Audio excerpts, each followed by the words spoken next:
Hi, I'm Brian. Welcome to Autogefuhl and welcome to Levi in the north of Finland. We are here to show you the brand new Taycan 4S.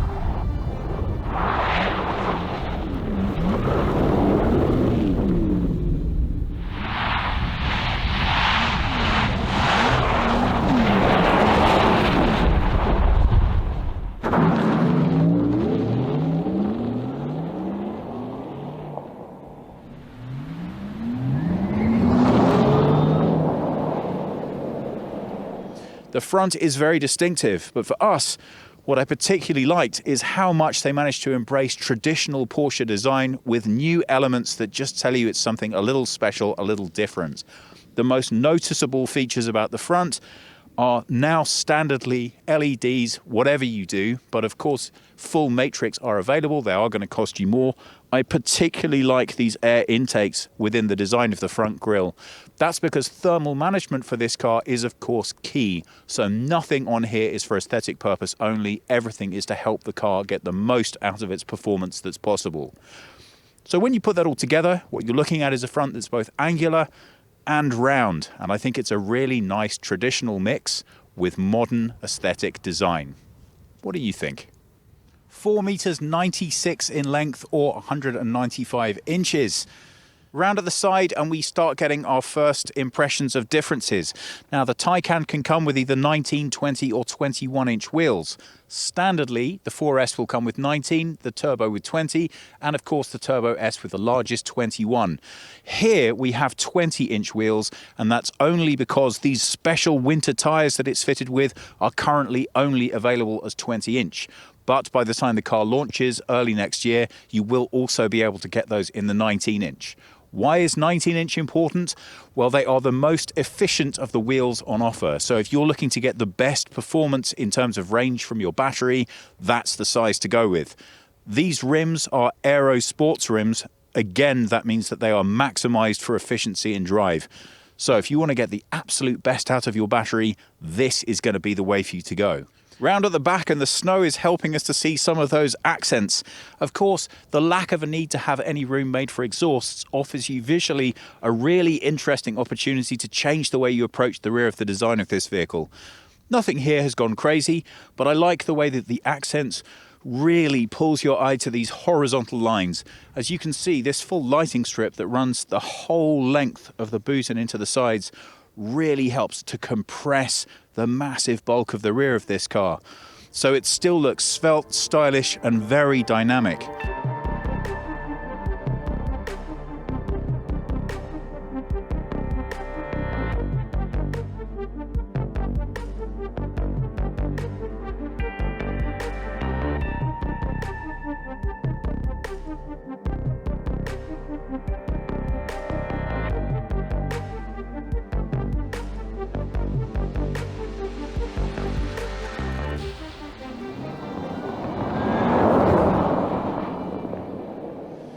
This car is going to make me do something that I didn't think I was going to be prepared to, and that's take my glove off. So these are the charging points. There are identical looking charging points on both sides of the car. You access them by swiping underneath this sensor here. But only one is DC, and that is on the passenger side of the vehicle. This is AC only, but it does mean when you get into your garage at home, irrespective of where you have a charge point fitted, you should be able to easily access that point. So, as you can see, opens and shuts pretty effortlessly. We came around to the passenger side of the car just to show you the DC charging point. Now, some of you might well be wondering, because of the climate that we're filming in, what happens if this door becomes shut? Well, brilliantly, there is a mechanism by which the cover will vibrate very slightly to break the ice free to make sure you can always enter it. Now, unfortunately, or fortunately, we're not frozen today, so I can't actually show you that working. But it does mean that a solution has been provided just in case you happen to live in Finland. So that's the exterior of the vehicle. But how does it look once you actually get into it? Well, as I already mentioned, the first points to mention are the door handles. If you have had the experience of the new 911, I think you're going to be really pleasantly surprised by how much more solid these feel in your hand. They still look very nice sculpturally, and of course they sit flush with the panel in order to aid with the aerodynamic performance of the car. As you open up the door, you can see that we have frameless windows. Look very stylish and nice indeed. Nice bit of angularity on the corner, and we get our first glance of the interior styling. Well, we are very happy to announce that Porsche have, for the first time ever, offered a fully vegan interior for one of their sports cars. So that means if you're not a fan of leather, you can now get a pretty much guilt-free Porsche. But, of course, that's not everybody's taste, and if you want to go leather still, don't worry, they have you covered. There is a partial leather interior as well. But us being Autogefuel, of course, we've gone full vegan, and you can get a good look at that here. So, there are lots of different options that you can go with, lots of different styling options. As you can see, this is a very conservative layout. I like that feature. To be honest, when you sit in one of these cars, you really just want to be focused completely on the drive. Well, if it looked like it wasn't the most elegant thing for me to get into this car, please remember I have particularly short legs, and that means that the seat is very far forwards.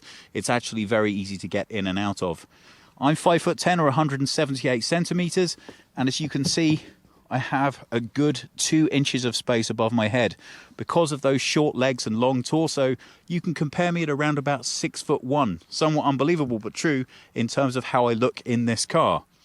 The first thing you notice when you sit here is the really bold new design statement that's made by the Taycan. Out with the analog, in with the digital. But what's really nice about what's happened here is that there's nothing here to scare people who like the traditional look and feel of a Porsche. It's just like a Porsche a bit from the future. And I think it works really well. Let's take a closer look. You will get your first look at the brand new digital display. Well, that is quite a piece of real estate. 16.8 inches across. The particular design feature that Porsche are proud of here is that, as you'll notice, there is no cowl surrounding it for light. The reason for that is that the engineers have put a huge amount of work and effort into making the display non-reflective. Now, although it's not very evident today, we have tested this car extensively in bright sunlight, and I can tell you that it's astonishing how well it works. So the display really is as good as it looks on camera. Now, there are a couple of minor quibbles. As I'm sure you'll be aware from watching Jonas's camera work, this steering wheel does obscure part of the display while you're driving. But Porsche have put attention to making sure that the bits that it displays are not prime to your experience of the car. You just don't care that they're being a bit obscured while you're driving. But the way that it presents visually is so stunning, it works so well. To be honest, you really don't care. Now, if you actually want to make adjustments to the heating and cooling in the car, you have to do that through the main display here. And I ask you, if you imagine driving this car to the maximum, can you really imagine pushing the menu button here, pushing the individual control here, and changing where the wind is blowing like this? I mean, stylistically, it looks absolutely incredible. But from a practical perspective, well, I just have a feeling if you're stuck with the wind blowing in your face, you'll be too busy driving to worry much about how you go about changing it. Well, that said, there is one nice feature here which I want to draw your attention to. Now, a lot of other reviewers are a little bit mystified by this. I am not one of them. Here, if you can see, is an optional secondary full-size passenger display. And that means that your passenger can look at all of the systems, and I stress nothing that impacts on the drive, through their own display without using yours, the driver display. I think that's a really great feature. I don't know about you, but when I'm driving and my passenger is enthusiastic to start seeing what my system can do by changing some of the settings and looking at it, it drives me a little bit nuts. So I really like giving the passenger that opportunity to feel included in the driving experience with their full set without interfering with mine. Well, the front's comfortable and spacious, but how about the back? It is a sports car, so can you realistically sit in the rear of it? Well, at only 7 centimeters shorter than a Panamera, you would expect there to be a little bit of room back here. And as you can see, you're not disappointed. Now, I think it's really important to point out the driver's seat in front of me is set for me. And as I said, I do have rather diminutive lower proportions. So this is not a realistic example. However, if I move across to the other side, as you can see here where I'm sat behind Jonas's seat, he is over 6 feet in height, so this really is a fair representation of the rear seat knee room. Now, a really nice design feature of this seat, as you can see sculpturally, it's been carved out to make additional space for the rear passenger's knees. And that means you actually have a fair bit more room back here than you might expect. Seats are very comfortable, and of course, that high state of technology continues through into the back. So I have my own touchscreen display down here with the same controls, and whilst I said they may not be the most practical thing in the world for the driver to use, I can guarantee your children are going to have hours of fun deciding whereabouts on your head that they want the wind to be blowing at any given time. Well, of course they'll get bored of that pretty quickly, but it is nice to see that the rear seat passengers have been included in this digital future. Now, while being an electric car, you have to make room for the cables, which means that they have to have somewhere to live. And I can tell you that what you're looking at is 370 litres of load space. And, again, a nice nod to charging, a 12-volt charge point back here, which means if you're taking the car somewhere camping or something like that, you actually have a really good range of different power options while you're there. And look, a little discreet additional storage area underneath here to either take your charge cables or a couple of little extra bits of clutter, just making the most room available to you that's possible. But wait, we're not all done with the storage. I know it's an old trick, but I still get excited when I see this. This is the frunk, and what you're looking at is an additional 80 litres. Why do I find this so exciting? Because my wife doesn't know that it's there, and she never will.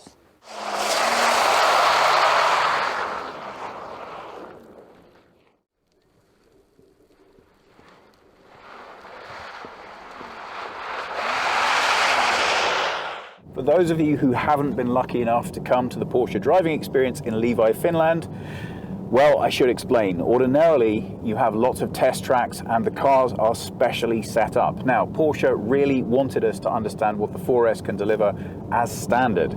So we have winter tyres, not studded tyres. And because of that, we've borrowed a friendly Porsche driver to take us out and show us exactly what the car can deliver, and this is important, safely. So we've been joined by Andreas Fischer. Andreas, what exactly do you do for Porsche?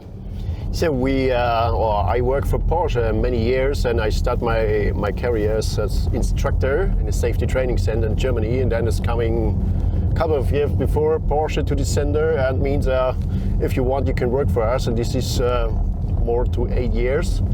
And now we are here, and for Porsche we make all the jobs for press events like this, or driving programs for the winter and the summer, Porsche track experience, winter experience, and also like this.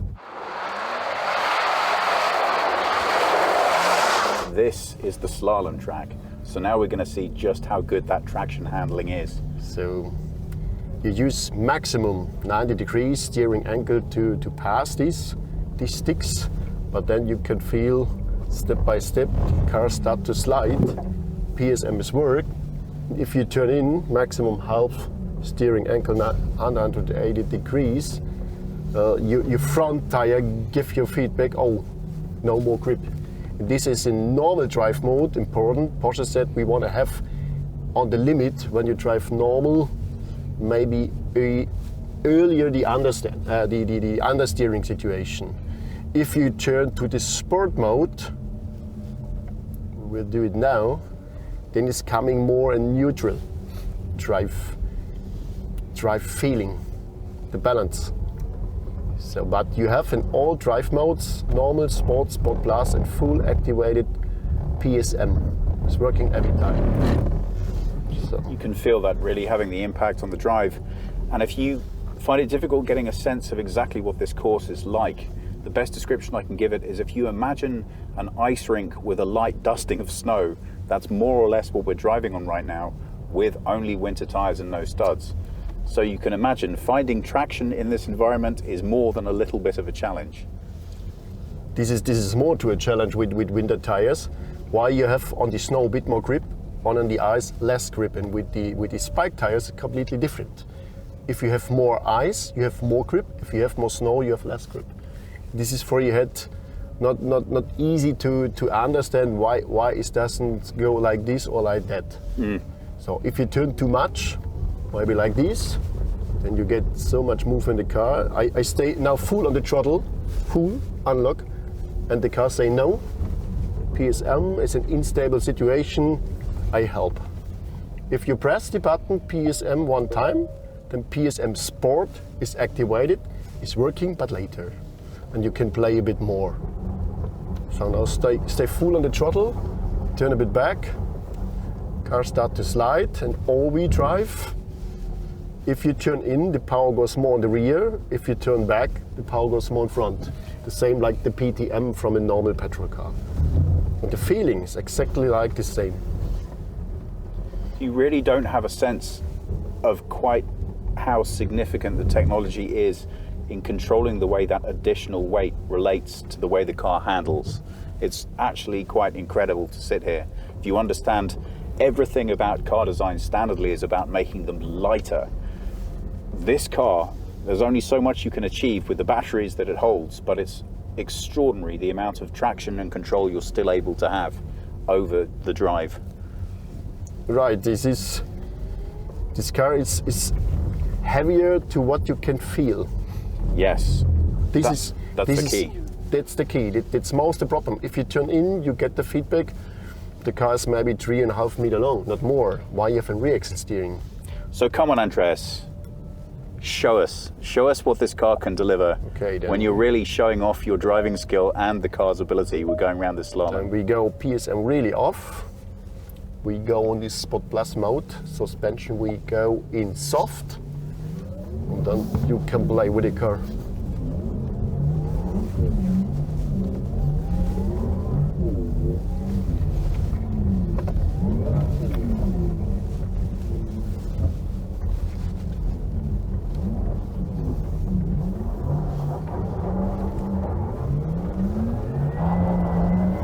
That's great.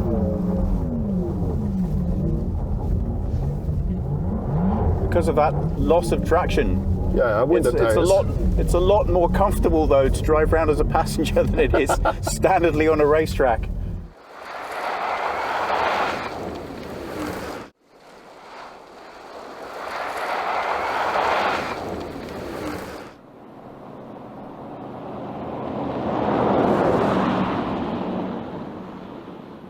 Paul, the system is currently telling us that the battery holds 85% of its charge.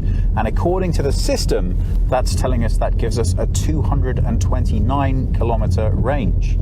Well, obviously, I'm not great with mental maths, but that's quite a long way off from the quoted figure of 463, although that is the peak number, which is, again, where the differences get a little complicated. But don't forget, we are using heating quite extensively because of outside, and we're doing a lot of stop starting. That also is changing our efficiency. But one of the very nicest features about the Taycan is the fact that 90% of its braking is recuperative. Because of that, they have to coat the brakes with a special coating to make sure they don't rust through lack of use. I don't know that that's a significant problem when you're driving on ice, but it is quite a significant achievement, and it massively helps get that range up as far as it will possibly go. So at the moment, we are reporting a consumption of 24 kilowatt hours for every 100 kilometers driven. So I think the numbers, and if you want to, you can sit down and work them all out, pencil on paper, broadly speaking, do stack up.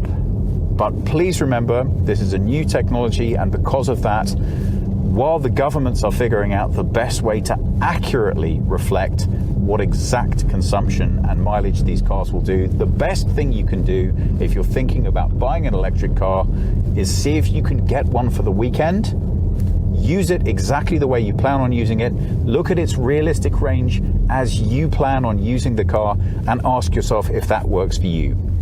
For my money, I would argue that if you're planning on getting a Taycan and your expected need to drive is anywhere under 300 kilometers standard between charges, you will be absolutely fine. We've now put a lot of miles on this car, and although I definitely think it would be a stretch to describe accurately the way the maximum consumption figures are quoted, it would be quite hard to achieve those without a test track. They're not a million miles away from what realistic world usage can provide you. So, a lot of words, which is to say, I would look at any electric car, look at the total quoted WLTP number, knock off about 25% of that, and that should give you a pretty decent real world number. If you have a different experience of that, I'd love to hear from you. Meanwhile, I think all of this adds up to a really fantastic experience. The 4S, is it a credible smaller brother to the Turbo S? Absolutely yes. Does it deliver all of the driving pleasure of its bigger brother? Yes. Is it as comfortable and refined, Jonas? Yeah. That's a big yes from both of us.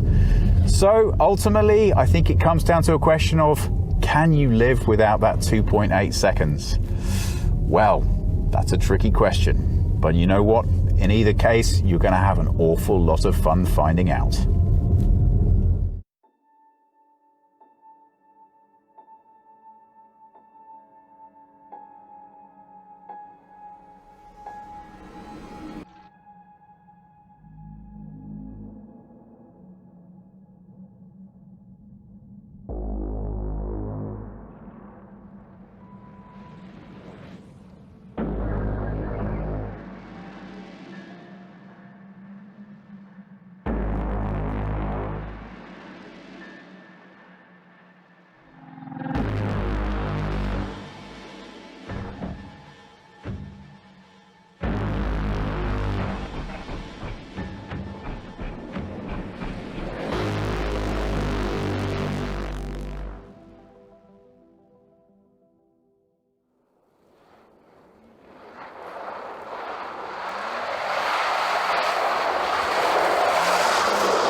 As the sun sets really rather rapidly here in Finland, it's time for us to reflect on what we think of the Taycan 4S. Well, I have to tell you, I'm starting to feel a bit like I'm becoming an advert for Porsche. So before you guys all get mad and write in the comments, let me explain. I've spent a very long time waiting for this car, and it absolutely blew me away when I tested the Turbo S in Luxembourg. So when Porsche said I had the chance to come and test the 4S here in Finland, I had mixed feelings. I really liked that car so very much, and I have to be honest, I just didn't know how much was going to be capable of being delivered in this cheaper package. How much cheaper? Well, if you want to go Turbo S, that's around 185,000 euro. You want to go standard turbo, it's around about 155, and you want to go for this, the 4S, you're looking at around about 105,000 euro. So that isn't nothing, but when you stack it up against the competition, it's really very reasonably priced. Well, Porsche have blown me away again. I came here fully expecting to say this car's great, but you know what, it's not the Turbo S. It's actually really, really good. When you compare at price point, I have to say, I really would have to struggle quite a lot to decide to spend that extra 85,000. Now, of course, if you are a kind of person who has to have the best, no hands down, I absolutely would say go buy the Turbo S. It's fabulous. But if that's a bit outside of your reach, then please give this a try. It's astonishing how much of that driving experience still you can get with this car. Of course, there are always a compromise to be had in any car that you go with. And the case here is the same as the Turbo S. I'm not completely in love yet with the fully digital experience. But this is the only car I can think of where I'm prepared to make that compromise. Because if it were anything other than fully digital, it just wouldn't feel quite as much like the future as it does. This has so much to say about the future of driving. And the best thing we've heard the whole time we're here is the feedback from the professional drivers who've spent their lives driving in winter landscapes in every car you can think of about just how great they think this car is. It's really hard to overstate what an amazing job Porsche's engineering team have done with this. Please don't take my word for it. Please give it a go. And before you say, come on, Brian, electric, it's not passionate, it's not emotional, try it and then tell us what you think. If you have any comments or questions, please put them below. Please subscribe. Thank you so much for watching, and we hope we'll see you all again soon.